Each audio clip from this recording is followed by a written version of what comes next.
Кут медиа каналына катталыңыз жана Билерман Ордо интеллектуалдык оюндарын көрүп туруңуз.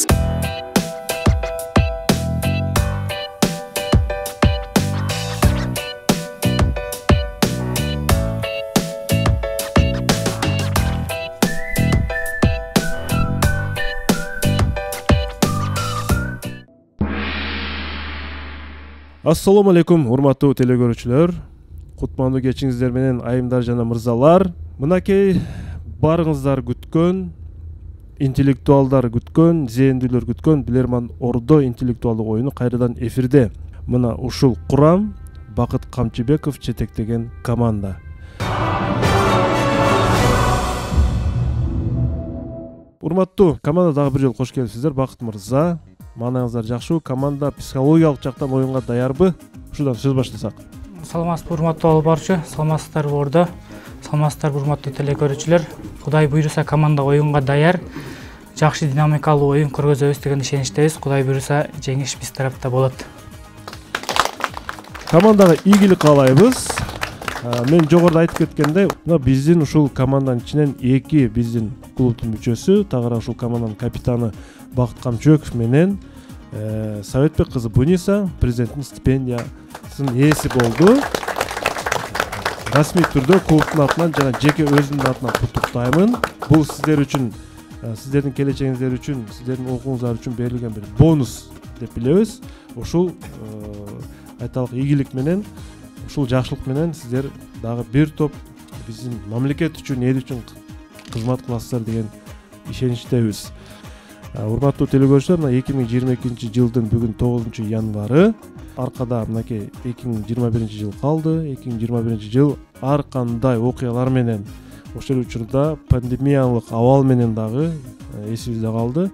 2022 жыл таптаза Кыргызстандын өнүгүшүнүн эң чоң мындай бир бурулуш жылдардан болсун деген ойдобуз. Жаңы кошулган телекөрүүчүлөр үчүн биздин даректерди айта кетели. Урматтуу телекөрүүчүлөр, телефонуңуздарды алып, бүгүнкү күндө биз сөз түрдө телефон колдонобуз. Биздин даректер жазып алыңыздар, жана суроо жөнөтүңүздөр.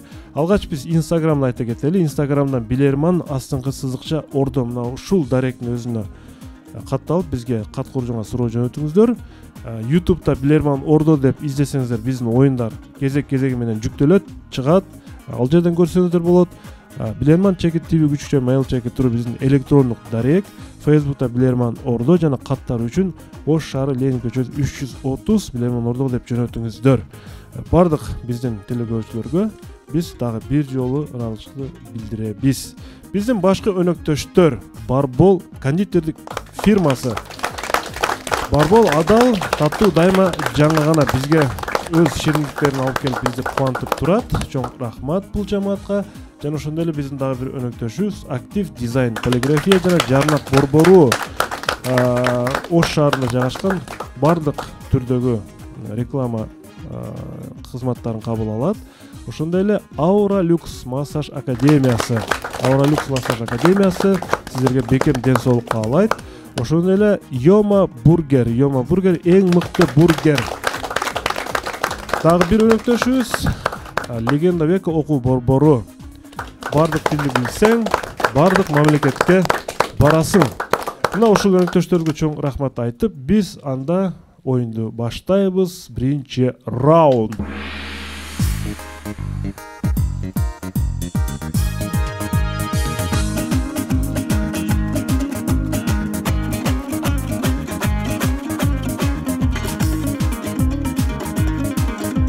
Сиздерге каршы Чоң Алай районунун тургуну Заир Турсуналиев суроо берет. Чоң Алай районунун тургуну. Урматтуу билермандар, сиздер команданын мүчөлөрү балким көпчүлүгү бул автомашинанын түрүн өтө сейрек көрүп калды. Мурдагы доордо колдонулган советтик автомашина жөнүндө болмокчу суроо бул. Кайсы маркада автомобиль, Бакыт мырза? Запорожец маркасындагы автомашина. Бул 1963 жылы советтик автомобилдердин айталык алгачкыларынан болуп чыккан. Запорожье шаарында заводдон чыккан. Бул автомобилде бир уникалдуулук бар. жөнөкөй көрүнгөнү бир уникалдуулук бар. Бул уникалдуулукту балыкчылар, балык тутуучулар колдонушкан. Айталык, бул автомобилдин эмнесин балыкчылар колдонушу мүмкүн? Кетти минута. Урматтуу алып баруучу, мөрөтүнөн мурдай жооп бар экен. Ким жооп берет? Асилбек уулу Өмүрбек мырза. Асилбек уулу Өмүрбек. Урматтуу алып баруучу, бизге белгилүү, бул Запорожец автоунаасы багажы алдында жайгашкан. Анан бир топ башка автоунааларга караганда жеңил жасалганда, аябай жеңил. Салмагы канча чыгат деп ойлойсуз? Салмагы бир тоннага дагы жетпейт. Бир 700-800 килограмм чыкса керек деп ойлойм. Ошон үчүн бул балыкчылар муздун үстүндө балык уулагандыгы үчүн, мындай муз жарылып кетпеш үчүн ушундай жеңил ойлоп табылган да. Балыкчыларга ошондой. Мен суроодо айтып өттүм, балыкчылар үчүн бир уникалдуулук бар деп. Анан бунун багажы дагы мындай алдында жайгашкан да. Балыкты чыгарыш үчүн дагы баягындай бир илмектери бар. Люк сыяктуубу? Люк сыяктуу бир балыкты тартып чыгарыш үчүн. Жооп кабыл алынат. Эми мен ошол азыркы Өмүрбек мырза айткан люкту сиздерге көрсөтөйүн. Люкту. Ал эмне болгон люк? Бул люк, урматтуу билермандар, телекөрүүчүлөр, мына атайын көрсөтүлүп турат. Бул ошо алдыңкы отургучту алып салып, же алдыңкы отургучту көтөрсө, анын түйүндө атайын ушундай люк болгон. Бул люк менен балыкчылар музду тешип туруп, ушул люк аркылуу муздун түйүндөгү сууга өздөрүнүн кайрмактарын таштаган. Уникалдуулугу эмнеде? Уникалдуулугу машина өзү 750 килограммды түзөт, муздун үстүндө жүрө алат жана üşүбөстөн, балыкчылар мунун ичинде ушул люк аркылуу балык тута алат. Жооп туура, негизинен билип аласыздар. Эсеп азырынча 1-0. Экинчи раунд анда, экинчи раунд.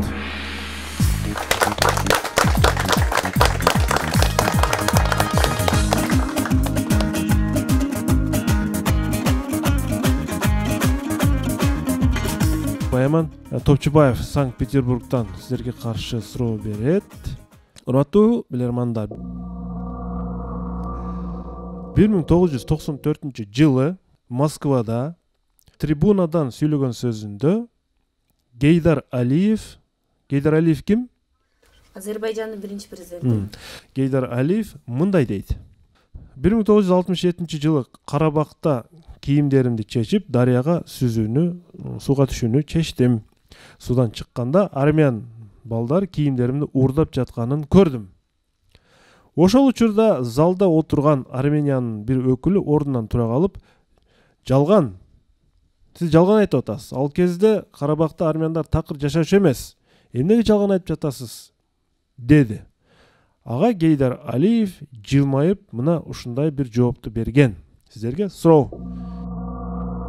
Гейдар Алиев жылмайып кандай сөзсүз сүйлөгөн бул адамга, армянга? Кетти. Кийимдерге тиешеси бар эмеспи ушул? Кийимдерге тиешеси бар. Алып качып кетти Азербайжан ортосуна бүгүнгө чейин Карабак талашта келип жатат бул жерде.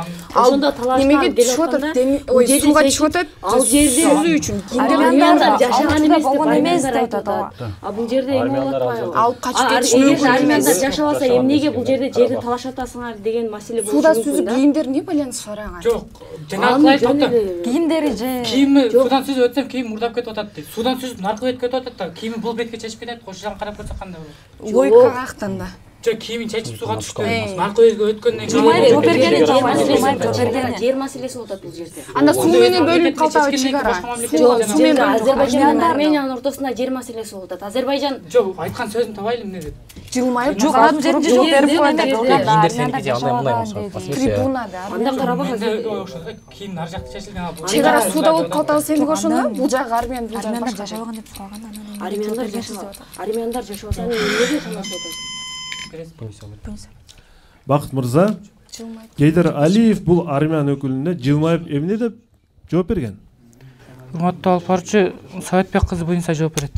Буниса? Урматтуу алып баруучу, биз баарыбыз билебиз, Азербайжан менен Армениянын ортосунда бул Карабак маселеси көп жылдардан бери талаш маселе. Бул 1967 жылы болгон окуяны айтат. Бул жерде армяндар ошондо окуя айтып кетип аткан жерде, бул жерде армяндар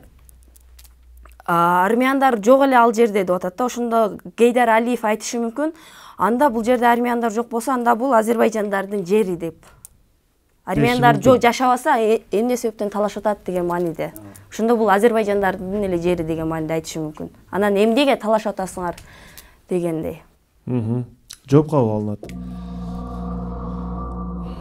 Гейдар Алиевдин цитатасы.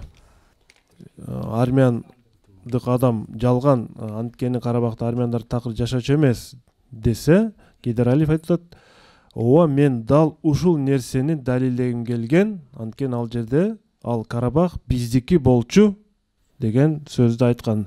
Маанилик жактан сөзүңүздө тууралык бар. Эсеп 2-0.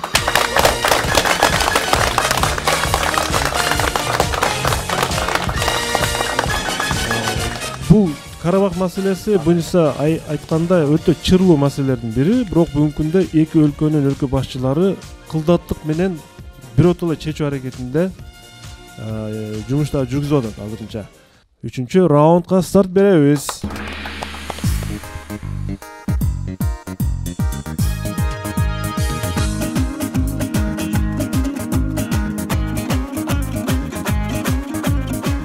Абдыразак Жумабаев Ат Баш районунан сиздерге каршы суроо берет. Урматтуу билермандар, суроого көңүл буруңуздар. Англияда аны ушундай леди дешет. Англияда. Францияда аны ушундай мадам деп айтышат экен. Ал эми Советтик Россияда, Советтер Союзунда аны ушундай жолдош деп лакап коюшкан. Мына жогоруда айтылган 3 мен айткан сөзгө булар лакап сөздөр. Ушундай леди, ушундай мадам, Англияда ушундай леди, Францияда ушундай мадам, тагыраак Парижде жана Советтик Союзда ушундай жолдош деп лакап коюшкан. Бул жогоруда айтылган 3 лакаптарын айттым. Леди, мадам жана жолдош. Минута кетти, табыңыздар үчөүн. Леди, мадам, жолдош.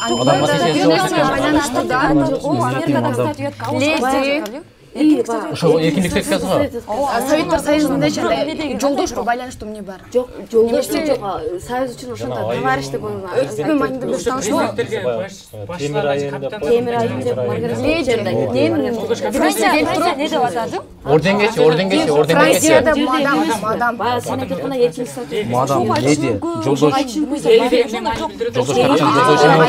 Аялга байланыштуу да. Мадамды деле ушундай. Мадам аягы байланыштуу. Жолдош деп кайрылган. Силерге леди деп кайрылган. Эйфель мадам, ал Париждегиси мадам. Англияда эмне бар аялдарга байланыштуу? Пресен ушундай леди деп өткен. Мадам, бизде жолдош. Советтер Союзуна эле байланыштыра алчу. Жок, анда Россия менен курууга жардам берген. Жок, нерсе бул синоним деп. Эркиндик статус. Нерсе деп атат. Жок, аталышы да. Же журнал.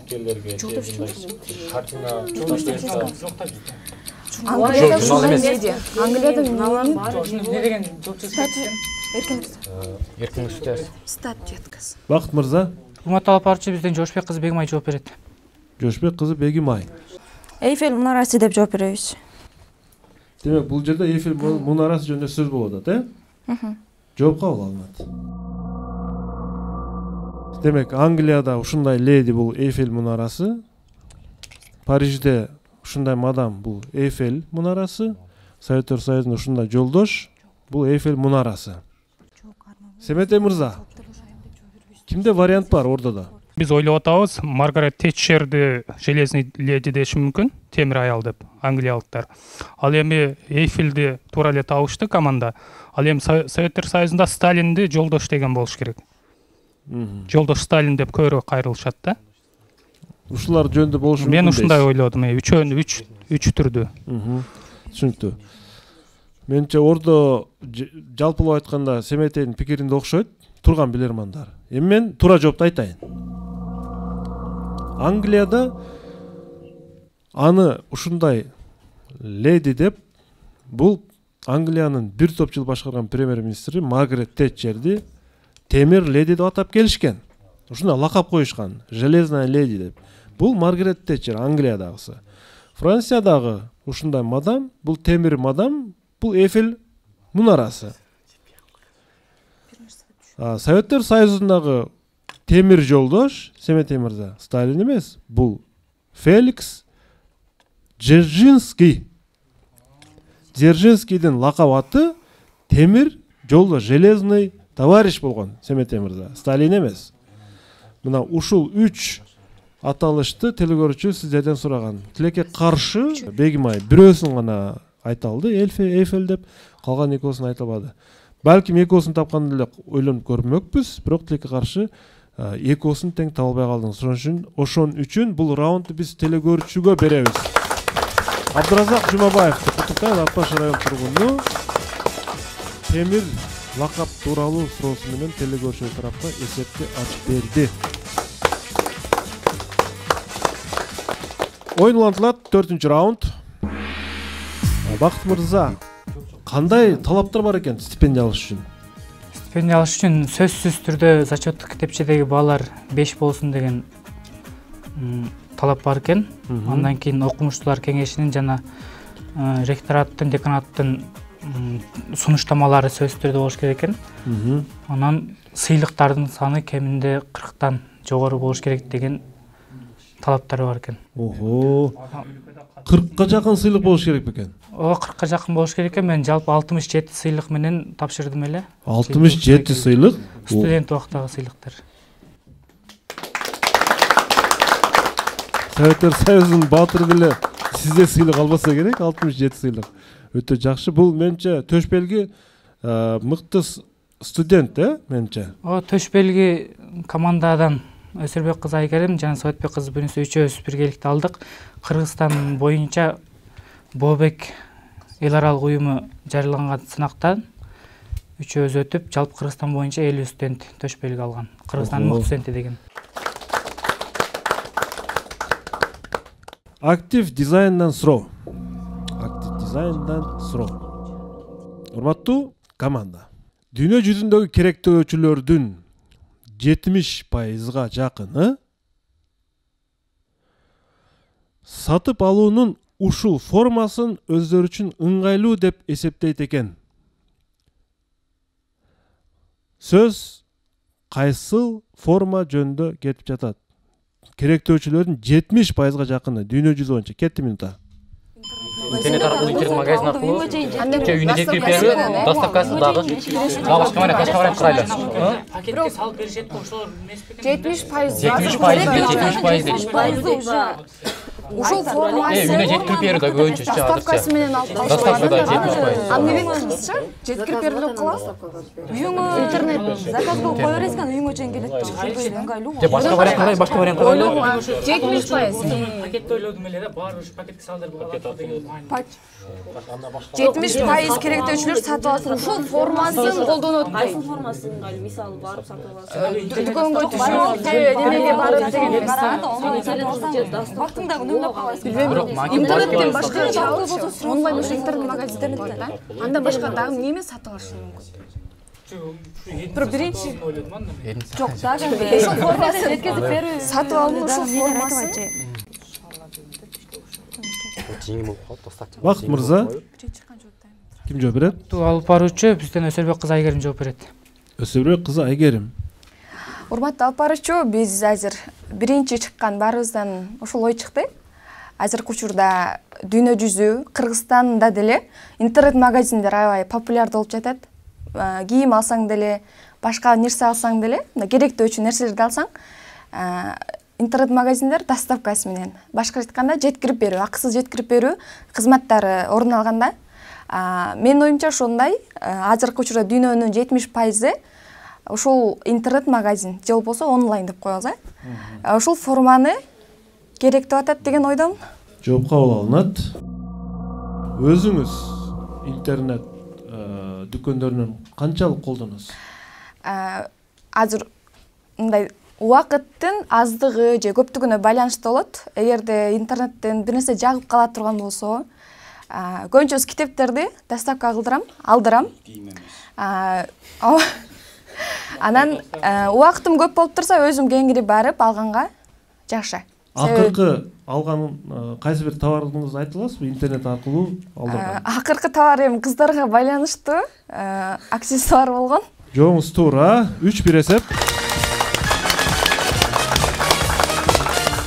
Оюнлантылат. 5-раунд.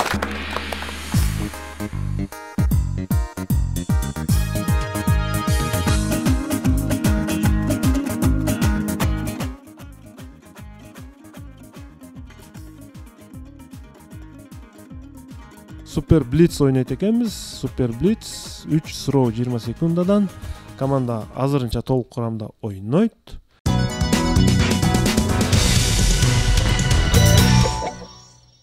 Команда оюнга даяр, э? Даяр.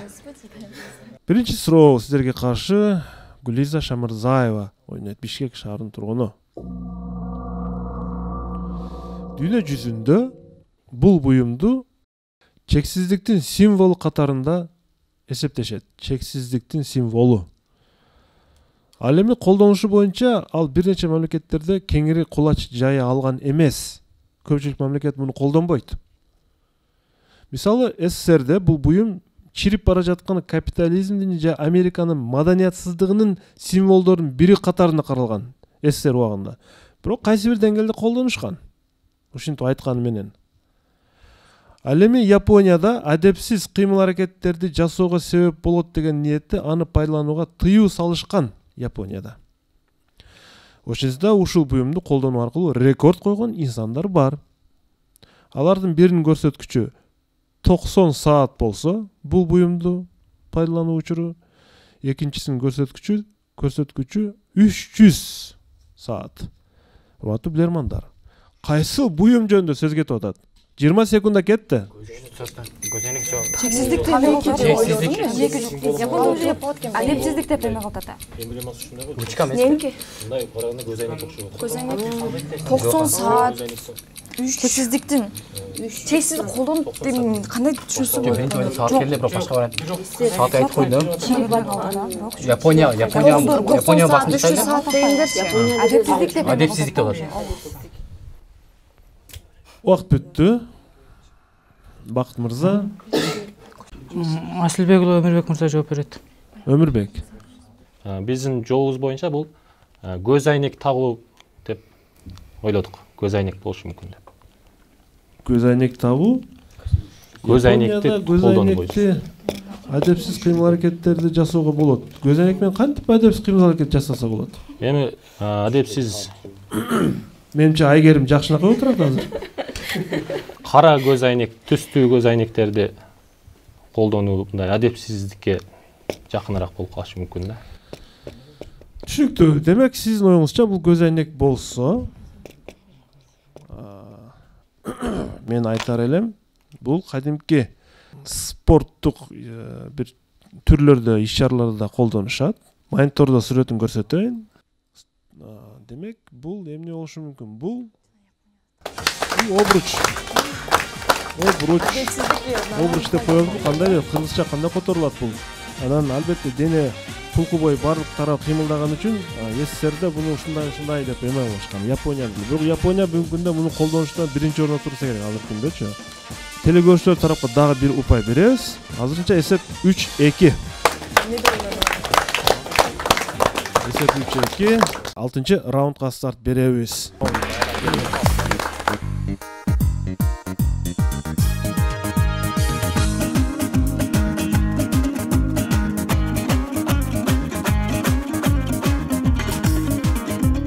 Мирлан Абдыразаков Бишкек шаарынан сизерге каршы суроо берет. Мирлан Абдыразаков өзү учурда архитектор кесибин аркалайт экен. Мониторго көңүл буруңуздар. Аргентинада устундан жасалган мамыларды, бул столба. Биз мамы деп которобуз да. Столбаларды бетондон жасалган столбаларга алмаштырышкан. Мына караңыздар. Бирок айрымдарын мына ушундай сиздер көрүп тургандай көрүнүштө калтырып коюшкан. Жыгач мамыны калтырып койгондо аралап турупчу. Эми сиздерге суроо. Эмне үчүн мындай кылган? столбага эмне турганга оңой болот да баягы. киешеси бар? Оңдоо оңой болот. Тоңкулдакка жакшы берем. Тоңкулдакка. Кээрги ошосы да бар. Тоңкулдакка. Кээрги алмаштырган дейт. Бирөөлөрдүн калыш ойын чыкканда Тоңкулдакка варианты. Бирөө үстүнө чыгып да оңдошу мүмкүн, аны аркы эңишип алып турышы мүмкүн туурабы? Кармаганга. Алмаштырганда мурда жыгач билбей калышы мүмкүн. Эмесе баягы алмаштырганда мурда жыгач болгон, андан кийин столбого алмашып атат. Кээргиси гана таштап койгон. Мүмкүн канаттууларга Канаттууларга жакшы вариант. Үстүнө чыкканга эми жакшы вариант да. Бегим айбек эмеси дагы жок. Адамдарбы? Жок, баарды билинет да ал оңой. Жок, может, жанагындай уя суягы канаттууларга эле байланыштуу окшойт. Азыр тил тогурма. Тоңкулдак эспелеп байта турабы? Канаттуулар кыйналбасын.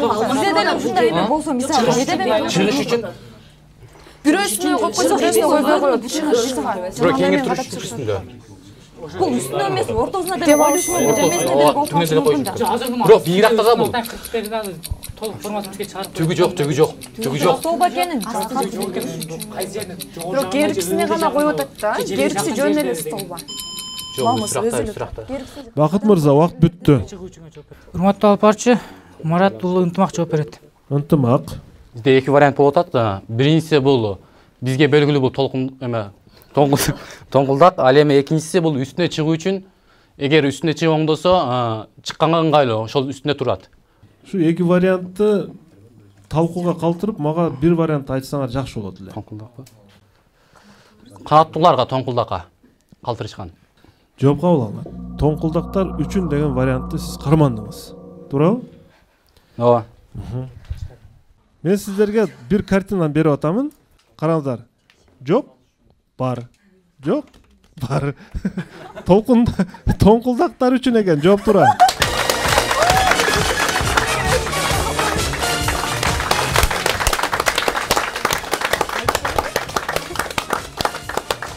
Себеби кээ бир мамыларда тоңкулдактардын уялары болгон.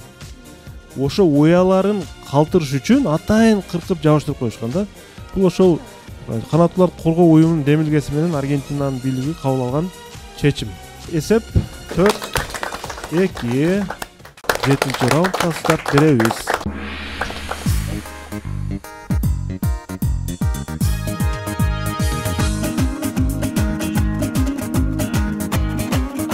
Ботокөз Жакып кызы Талас шаарынын тургуну сиздерге каршы суроо берет. Телекөрүүчү сиздерге сыр сандык аркылуу суроо жөнөткөн.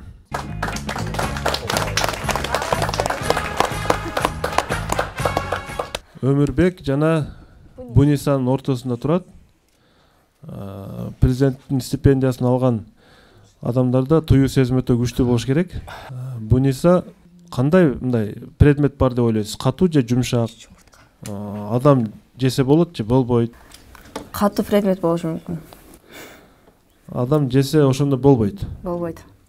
Бакыт мырзанын, мына капитандын өзүнүн ушул сыр сандык, жалаң сыр сандыктардан куралган атайын китеби мына чыкты деген Бакыт мырза. Мына даяр экен, алып келипсиз, Бир кол чаап коелучу, куттуктайбыз. Билим кемесиндеги сырдуу сандык. Жалаң сыр сандыктан куралган суроолорбу? Ооба, урматтуу алып барчу, биз командабыздын аты шаардык деңгээлдеги оюндарга билим кемеси деп чыгабыз. Команданын аты билим кемеси. Ошого уйкаштырып, жалаң 90-95% сырдуу сандык жөнүндө суроолор, 100% ошо предметтик жөнүндө суроо болгондугу үчүн сырдуу сандыкты койдум. Билим кемесиндеги сырдуу сандык деген ат койдук. Рахмат, жакшы. Жакшы. Бул китеп жаңы эле чыкты, Бишкек шаарынан чыгарып келдик. Ушул китепти сизге белекке берсем деген ойдо алып келген элем. Ассистентке. Рахмат. Рахмат, чоң кабыл алабыз сөзсүз түрдө. Мына Билерман Ордо клубундагы билермандар байма-бай китеп чыгарганы бизди кубандырат. Кудай буйрса, мына азыркы суроо 778-чи суроо болмокчу. Кудай кааласа. Урматтуу билермандар. Белгилүү советтик актриса Рина Зеленая өзүнүн түндүк уюлга болгон гастролүн эскерип мындай дейт. Мен ал жерге барганда полярдык изилдөөчүлөрдүн бүтүндөй жамааты мени тосуп алышты. Алардын тосуп алышын алгач мени жактырбагандай мааниде кабыл алдым дейт. А бирок мен тепкичтен түшүп бара жатып ушул нерсени көрүп калдым. Мына ошондо гана алардын баары мени жакшы эле маанайда тосуп алгандыгын түшүндүм. Актриса Рина Зеленая тепкичтен түшүп бара жатып сандыкчанын ичиндеги нерсени көрүп калган. Суроо: сандыкта эмне бар? Түндүк уюлга кетат. Башында баары жаман көз карашты карашат. Тепкичте эмне бар? Түндүк уюлга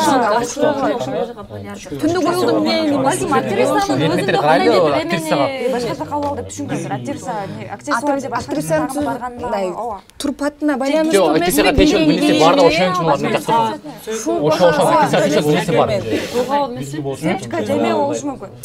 Ошону колго дейт.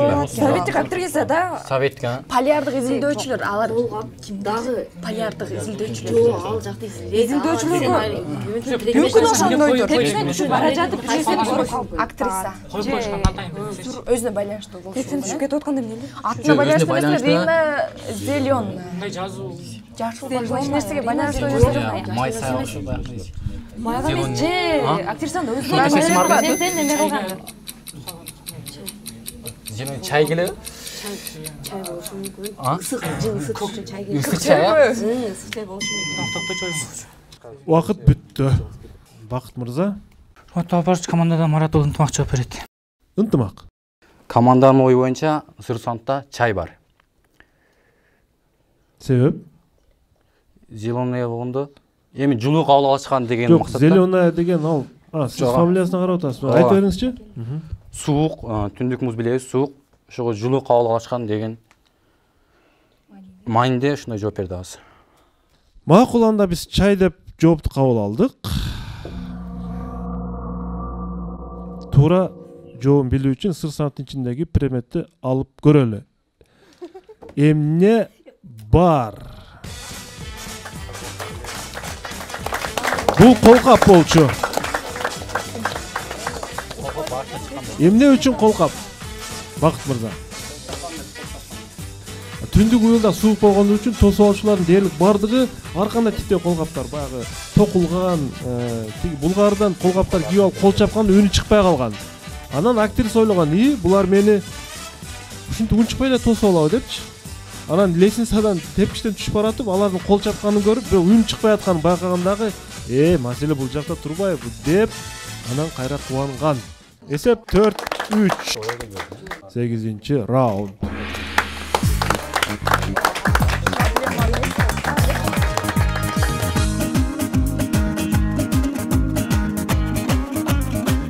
Жок. Жебеге карайбыз. Жебеге ылайык. Эмир Сапарбеков, Сузак район тургуну, силерге каршы суроо берет. Урматтуу телекөрүүчүлөр, суроо жөнөтүүнү уланта бериңиздер. Урматтуу билермандар. Айталы, Кыргызстандагы Оштогу же Бишкектеги ресторандардын бири же кайсы бир шаардагы ресторандардын биринде элестетиңиздер. Сиздерге бир эле түрдүү салаттын эки башка тарелкага салынган сүрөтү көрсөтүлдү. Эмне үчүн ресторандарда тамакты же салаттарды, айталы, бул жерде менче бир тамактын бир түрү окшойт, салат кошулган. Тамакты чоң тарелкаларга салып берет, ал эми тез татым тамактануучу жайларда кичинекей тарелкаларга салып алып келет. Мун кандай бул жерде мындай бир айырмасы, түшүнүгү бар? Минута кетти. Кеңири отуруп тамак жесин, тез татымда башка вариант. Төгүлүп кеткен тез татымда onun кичинекей капсагын ишке салса, Ресторанның столу чоң болот. Столу чоң, салат кичинекей ишке салса эме болот да уже. Кеңири отуруп тамактансın, а тез татым уже бир Уақыт кеңири. тез татымда кеңири. Аны Мисалы шаурманы, гамбургер ошолор Анын баары тестатып кармап жейт. Кармап жейсиң, а бирок анан кичинекей Колго кармаган удобный дейсиңби? Бакыт колго кармаган. Башка тамактар эми кошуп кетсең болот, туурабы ресторан башка тамактар эми кошто. Башка салаттар эми кошсоң болот да. Аны коздуктар кошуп берсе болот ресторан чекелериндечи, а буга батпайт деген нерсе. А бирок тестатымда Чекелери да кошумча. чоңго салат да ошондо. Коздук үчүн да. Ресторанда билбейм. Тестатым колго кармап дегенде бир жаат жабат да. керек. Кийинчерээк убак салатты ооба тарелкадан. Бакыт мырза, ким жооп берет? Урматтуу алып барчу, команданын атынан өзүм жооп бергенге аракет кылайын. Эмне үчүн ресторанда чоң тарелка, тестатында кичинекей тарелка? Ресторанга барган адам атайын ресторанга барса, убакытты ошого бөлүп барат да. Кеңири отуруп жегенге мүмкүнчүлүк бар. А тестатында мындай айтып тургандай тез тамактануучу жерлер, анан тестатында көбүнчө кол менен тестатымды мен элестеттим, шаурма, гамбургер сыяктуулар болсо, аны тарелкада мындай жеиштин жанагысы жок. Мындай колго кармап жегенге да, ага тарелканын зарылчылыгы жок деп эсептейм. Ресторанда чоң тарелка алып барган себеби сиз ресторанда кандай дедиңиз? Кенен отурат дедиңиз? Кеңири отуруп каалагандай жейт, убактысы бар деген маанинде айттым. Анан тестатымда ушул колго кармап эле жей турган нерселер тестатымда. Жооп кабыл алынат. Карап көрүңүздөр, бирдей өлчөмдөгү тамак, порция бирдей. Болгон бул жерде тарелкалардын өлчөмүндө айырма бар.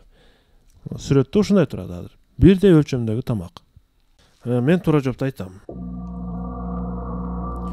Адам баласы психологиялык деңгээлине жараша, же болбосо табиятына жараша дейли, чоң жана кичине тарелкадагы бирдей көлөмдөгү тамакты эки башка кабыл алат. Чоң тарелкадагы тамакты адам аз деп кабыл алып, дагы көп тамак заказ бериши үчүн, ал эми кичине тарелкадагы тамакты көп деп кабыл алат. Бул адамдар тез тоюп, тез башка адамдарга жай бошотуш үчүн ушундай тартышат. Бакыт мырза. Маанисин адашып калдыңыздар, Бакыт мырза. Эсеп 4-4 теңдешип калдыңыздар телекөрүүчүлөр менен. Оюн улантылат 9-раунд.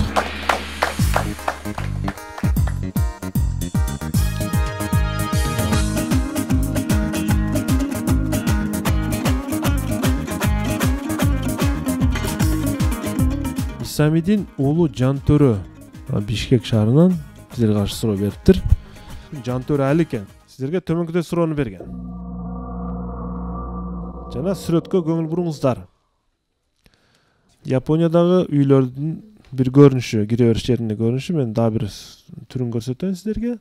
Караңыздар, Япониядагы үйлөрдүн кире бериш жери.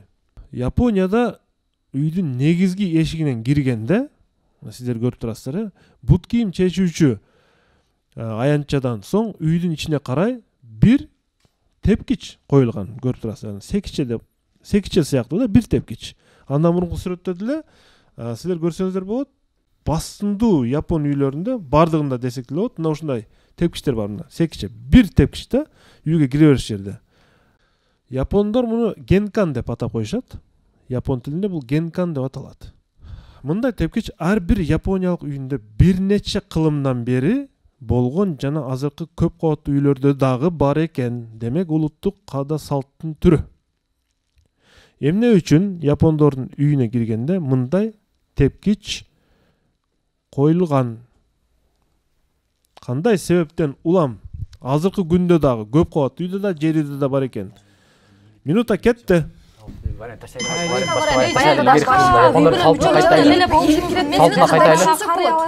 Жаш балдар үчүн дагы башка чоң адамдардын бут кийими турат да. Бирок чоң адамдар баягы эле бир ступенька алдыда, бир ступенька астыда туруп аткан. Башкадан жогору чыгып беркин. Япондорго байланыштыралычы дагы. Ар бир үйдө ушундай нерсе бар экен. Мыйзам типа ошондой болуп калган. Ойго жакта башка түс болсо. Ал жок, байланышпайт. Мыйзам десектер албайт, ал ушундай болуп калган. Ошого чейин билет да, нар жагына үйгө кирип келген ой болот. ошол деп азыркысында айтып атпайбы ошондо Бегмай сенин баягы жолуң ырыкталып кетип атты. кайсыл жол? Жаман нерселерди алып келип анан үйгө жаңы нерсе менен киргенби? Ошо жаман энергияларды таштап жаңы жерге кирет да. Эгер салтка текшерип алачы. өздөрүнүн салтына байланыштуу. Мына жерде дагы ылдыйга түшөт, белгиле жогору чыктат да негизи элечи. Бул жерде суроо. Кийип чыгып кеткени, жок кийип кеткени. Биз деле эсептеп көрөлү бизде. Жок, ошодон кийин кийип туруп атпайбы, бирок бул неме кийимдер, бут кийимдер. Бардык эле жерде бар. Карасаңар үйгө кирип атканда алдына карап турат, бут кийим. Астына чыкканда бер жакка карап турат. Сыртта ылдый турат. Ал ичке кирет деген нерсе. Бакыт мырза. Жоошбек кызы Бегмай жооп берет. Бегмай. Япондордун мурундан бери келе жаткан салты боло турган болсо, демек алар сырттан ар кандай жактардан, жумуштан же башка жактан болобу үйүнө келишет да. Ал эми үйүнө келгенде алар албетте пут кийимин алмашат же сырттан келген нерселерди ошо сыртта эле таштап коюуну адатка айландырышкан да. Сыртта кандай жаман нерсе болобу же пут кийими жаман болуп келип, алар үйгө жаңы дем, жаңы күч менен кирип, үйдөгү атмосферасына таасир этиши мүмкүн. Тазалыкка деле маани бергенде ошентишетчи. Жооп кабыл алынат. Мен туура жоопду айтам. Япондор чындыгында эмгекчил калктын катарына кирет. Жумуш, иш алардын жашоосунда эң маанилүү ролду ойнойт. Алардын ою боюнча, салт боюнча жумуштан чарчап келгенде ушул тепкичтен чыгуу менен алар жумуштагы чарчоолорду жазып, стресс, жаман ой пикирлерден арылгандай болуп, таза энергия менен секиченин үстүнө чыгышат экен.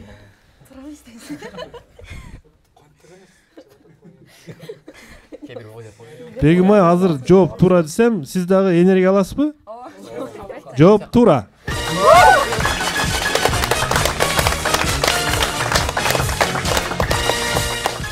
Beş dört esep. 5-4. 10. Раунд.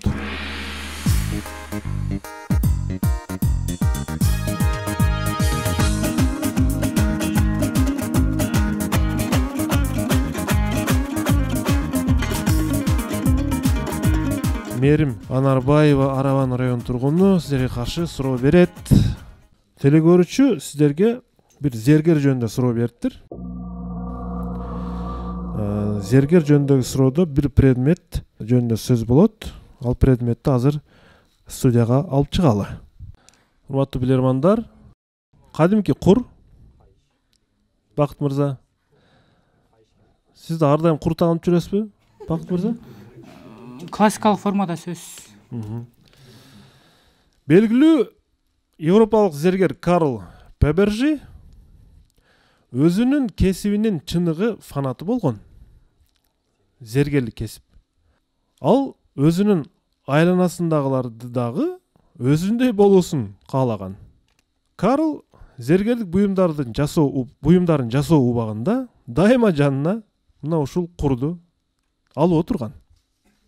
Эмне үчүн? Кетти минута.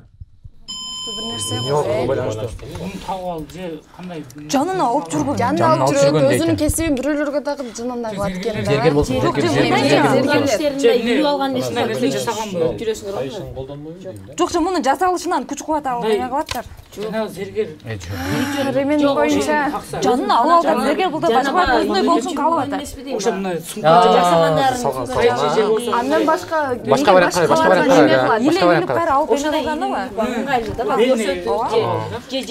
өзүнүн кесибин неге бирөөлөргө неме кылат? Мен буюмдарга алып жок, машина алып жанына алып немеге казалына деген сыяктуу. Зергерге байланыштуу күрүчтөрү эмне жогулуп кетсе, оңдотот, кандай дагы башка маанеге. Сөйкөнү немеси жок. Же ремени Ременде жок, зергер болот да, башка нерселерди эле жасайт. Зергер эмне кылат? Только ключ эмес да, ал. Айланасында муну неге жасалышы? Бардагы сөзсүз буюмдар жасайт турган буюмдар болот. Муну жасалышынан кандай эмне кылышы мүмкүн? Ременин үстүнө неге чыгат жана бир суроо окшош. Тешиктерине байланыштуу эмеспи же мындай? Бир нерсе Тодон бир нерсе жасап. Жок, ушуну караган сайын бир нерсе эсине келип анан адамдарга өзүн рекламалап Бакыт мырза, урматтуу алып баруучу, команда атынан өзүм жооп бергенге аракет кылайын. Зергер эмне кызмат аткарат билесиз да, Бакыт мырза? Зергерде ошо металлдардан алтын, күмүш бир нерсе жасагандай сыяктуу эле билебиз. Эмнелер жасайт? Мына айтсаңыз. Сөйкө, шакек. Металлдардан. Балки мончок. Мен өзүмө оюма келди, командага таштап көрдүм, колдошту. Менин чоң акем уста да. Анын өзүндө куру бар, бирок мындай кур эмес. Белине тагып алат, курга теше салат, мыктарды салат, же кандай бир кыскачтарды салып койгон, атайын белине байлап жүрөт да дайым. Керектүү жерде ошону алып иштеткенге ыңгайлуу кылыпчы. Ал зергер деле ошондой өзүнүн инструменттерин ошондой курду байлап салып алса керек деп ойлодук. Жооп кабыл алынат. Суроодо мен дагы айтып өттүм, айланасындагыларды өзүндөй болуусун каалаган, талап кылган. Өзүндөй болуусун. Айланасындагылар кимдер болушу мүмкүн? Бакыт мырза. Шакирттери болушу мүмкүн. Шакирттерди өзүндөй кылыш үчүн эмне кылыш керек? Жазалап туруш керек. Жазалаган эмне менен жазалаш керек? Ушунчалык жазалаган бекен. Кур менен жазалаш керек. Сиз өтө гумандуу ойлоп атасыз да, Бакыт мырза. Ал кезде усталар гумандуу болгон эмес. Эсеп 5-5. Эң акыркы чечүүчү раундту биз ойнойбуз. Жеп айландыруунун кереги жок. Жана эң акыркы калган суроону кайсы суроо калды? Тариел Бердибаев, Ош шаарынын тургуну, сиздерге каршы суроо берет. Тариел Бердибаевдин суроосу команданы же жеңишке чыгышына себепчи болот, же телекөрүүчүлөргө. Урматтуу билермандар, 2018 жылы Японияда бир уюм жарандардан, ишкана мекемелерден, компаниялардан эскилиги жеткен, колдонулбай калган 50 тонна гаджеттерди топтоп берүүнү суранган. Алар эмне гаджет? Бул планшет, ноутбук, смартфон жана башка. Чогултуп берүүнү суранып, өлкөдө 40 000, жок 4 000 чогултуучу жайлар уюштурат, бир максатты көздөп. Кандай максатты көздөгөн булар?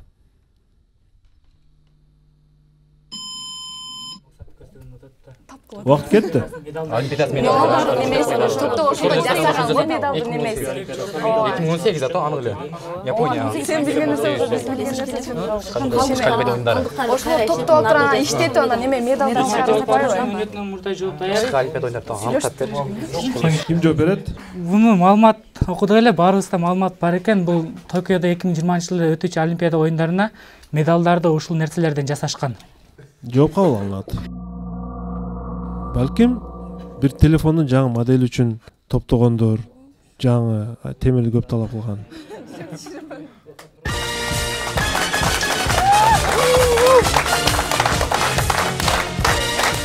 Жооп туура. Токио 2020 Олимпиадасы үчүн жасалуучу медалдарга чыгымдалган каражаттар мына ушул гаджет телефондордон топтолгон 50 тонна. Урматтуу телекөрүүчүлөр, 6-5 эсебинде Бакыт Камчыбек командасы расмий түрдө Премьер лигага чыкты. Биз куттуктайбыз. Оюн жыйынтыкталды. Эми магистрлерден бир эки ооздон сөз угалы. Урматтуу алып баруучу, бүгүн биз оюнга күбө болдук.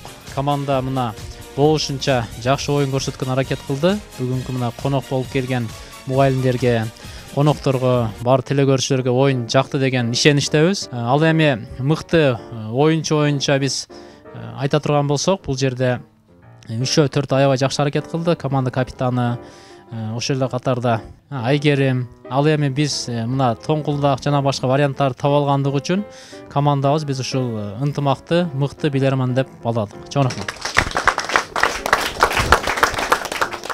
Мага бүгүнкү оюнда Айгеримдин оюну жакты. Себеп талкууга мыкты, активдүү катышты. Бирок эми жооп бербеди, албетте туура жооп чыгарып айткан жок, бирок талкууга абдан мыкты катышты. Мен команданы жеңиши менен куттуктайм. Рахмат. Жалпыдан оюнда 6 суроо табылса, 2 суроо жалпы команда билген болду. Бул биринчиси Запорожец машинасы тууралуу, экинчиси Япониядагы Олимпиада тууралуу. Андан кийин Япониядагы секичилер боюнча Бегимай туура жооп берди, албетте бир упай. Андан кийин Айгерим бир суроого жооп берди. Жалпы эсептен команда 4 суроону тапты. Бирок оюнда маселе татаал суроолорду тапкан оюнчулар бул мыкты билерман болуп эсептелиниш керек. Биринчи Гейдер Алиев боюнча суроону Буниса Советбек кызы алып чыгып кетти. Бул оюндагы татаал суроолордун бирөөсү болчу. Себеби мен бул окуяны деле окуганбыз. Бул татаал суроо. Себеби көпчүлүк команданын оюнуна келбей турган суроо болчу да. Андан сырткары экинчи суроо бул тоңкулдактар жөнүндө суроо. Чындыгына келгенде вариант тоңкулдактар жөнүндө вариант бул Буниса Советбек кызынан чыкты. Жана Ынтымак Марат уулу аны коштоп кетти. Демек, мен жеке баамда бүгүнкү оюндун эң мыкты оюнчусу бул Буниса Советбек кызы болду деп эсептейм. Рахмат, оюңузду эске алабыз. Демек, бул жерде 3 катышуучу команда мүчөсүн аты аталды. Буниса Советбек кызы, Марат уулу Ынтымак жана Айгерим Өсөрбек кызы. Үчөөнү тең биз куру калтырбайбыз. Анда биз мындай кылабыз. Марат уулу Ынтымакка актив дизайндын акчалай сыйлыгы берилет. Айгерим менен Бунисага Aura Lux массаж академиясынан акысыз ден соолукту чыңдоо үчүн сертификат беребиз. Ал жерге барып ден соолукту чыңдайсыздар. Демек, ал эми мыкты суроо маселесине келсек, муну командадан сурайлык.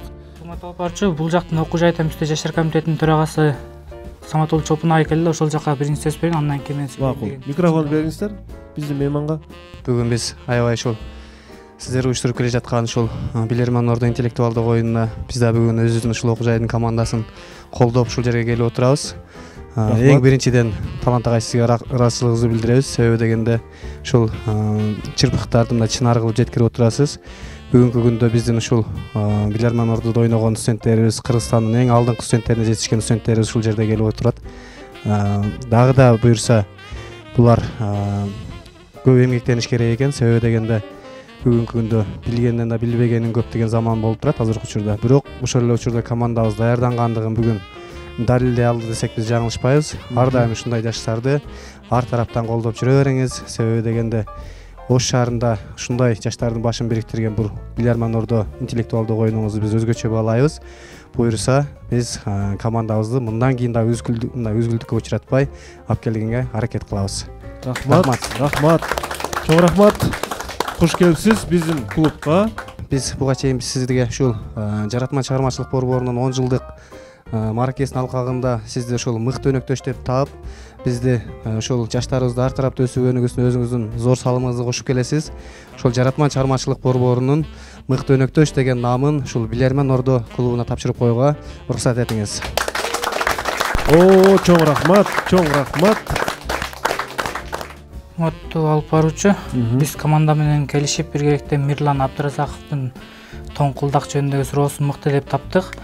Андан кийин Исамидин уулу Жантөрөнүн суроосу деле бизге жакты. Мындан аркы жаман нерсенин баары артта калып биз жеңиш үчүн аракет кылайлы деген максатта ушул балага жаңы тепкичке чыккандай болуппу? Ооба, ушул балага мен өзүмдүн автордук китебин белекке берем. Эфирден сырттагы Исамидин уулу Жантөрали Бакыт Камчыбековдун билим кемесиндеги Сырдуу сандык деген китебинин ээси болду. Куттуктайбыз. Жана ошондой эле Мирлан Абдыразаков Аргентинадагы столбалардагы тоңкулдактардын уясы тууралуу суроосу менен бүгүнкү оюнда мыкты суроо ээси болду. Жана бул телекөрүүчүгө биз Aura Lux массаж академиясынын 500 сом акчалай сыйлыгын ыйгарабыз. Марат уулу Ынтымакка акчалай сыйлык, актив дизайндан Айгеримге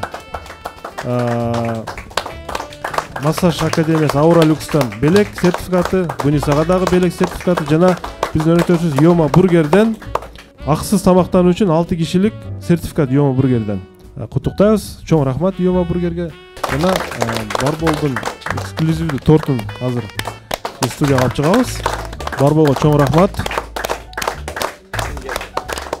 Жана Бакыт мырзанын ушул мына Бакыт мырза өз колуңуз менен ушул билермандарга белек кылам деп атасыз.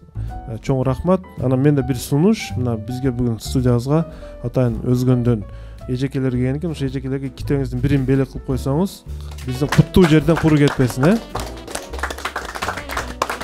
эки китеп сиздерге белек болду. Мына сыясы кургай элек китептер да, сыясы кургай элек жаңы китептер.